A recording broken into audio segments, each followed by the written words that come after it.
Hey guys, welcome to Endgame Tour. We're going to continue on this Isaiah 53 stuff because Christians find it very important and they're very confused.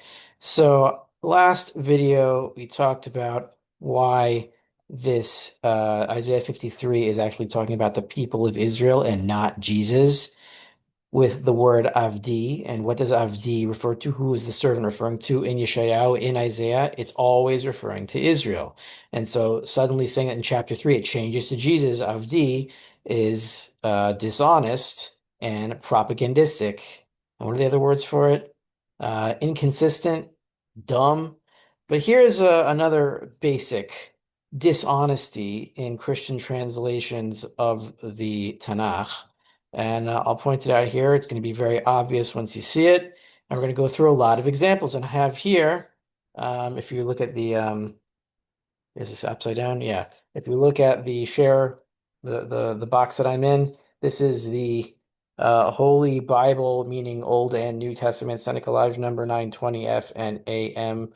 I think it's a Masonic whatever Bible. I got it in North Carolina. I keep it in my bathroom when I have time to read.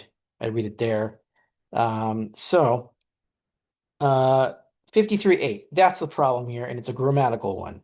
Question is, who is this? Is it talking about Jesus? Is the suffering servant Jesus, or is it Israel? Meaning, you could phrase the question this way: is the servant singular, or is it plural?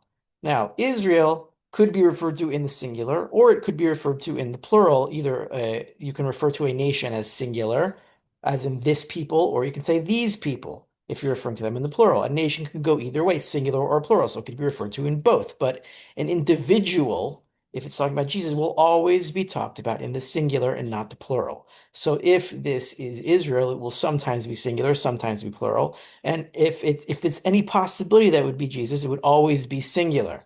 So here we have verse 8. 53:8. Me'otzer mimishpat lukach ve'doro mi yisocheach ki nigzar me'eretz chayim u'mipesha ami nega lamo. The key word here is lamo. Okay? So the translation in Sepharia, and I will read this New Testament translation also. By oppressive judgment he was taken away. Who could describe his abode? That's all singular, fine. For he was cut off from the land of the living, still singular. Through the sin of my people who deserved punishment. Now, the word they is not in here because the translation is interpolating they. They deserve punishment. Lamo means them. It doesn't mean him. So, the sin of my people, plural, they deserved the punishment, not him, they. I'm going to go through a lot of examples here. First of all, I'm going to read the translation of it says here, and this is, I think, the King James translation, whoever, I don't know exactly, probably that. So it says here on the top, the humiliation and sufferings of Christ. Yeah, sure, whatever. Verse 8 it says, He was taken from prison and from judgment, and who shall declare his generation? For he was cut off out of the land of the living. For the transgression of people was he stricken. So it says he stricken, not they were stricken. He was stricken. And why is that a dishonest translation? Because this translation of the Bible, of the Old Testament, changes what Lamo means depending on the verse. It's not consistent. We're going to go through a few examples of this dishonesty. So we have in the book of Isaiah itself, verse 16, chapter 16, verse 4, we have this. Yagru bach nidachai moav, heve seter lamo, that word lamo again, mipnei shoded ki afes hametz Kala showed Tamu Romes min haaretz. So what does it say? Let Moab's outcasts find asylum in you. Be a shelter for them. Them. Lamo is them. It is plural. Now, what does the New Testament Bible or this Christian Bible say?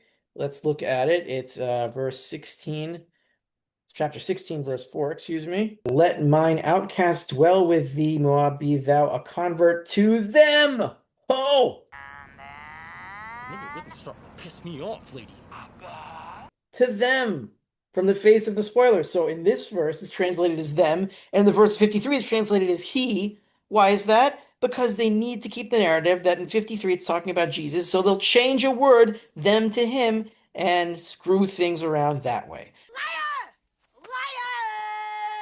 witch? I'm not a witch, I'm your wife. But after what you just said, I'm not even sure I want to be that anymore. But that doesn't stop there. You have Mishle.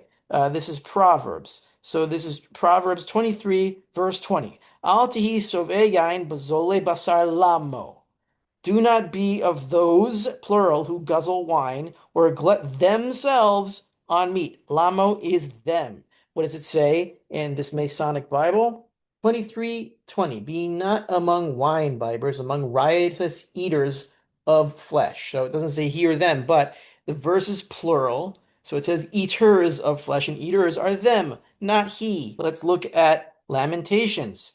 Chapter 4, verse 10. Yedei nashim rachmaniot bishlu yildehen. Hayu levarot lamo b'shever batami. With their own hands, tender-hearted women, plural, have cooked their children. Such became their fare, lamo, them, in the disaster of my poor people. So we have, what is it? Lamentations, Eicha, chapter 4, verse 10.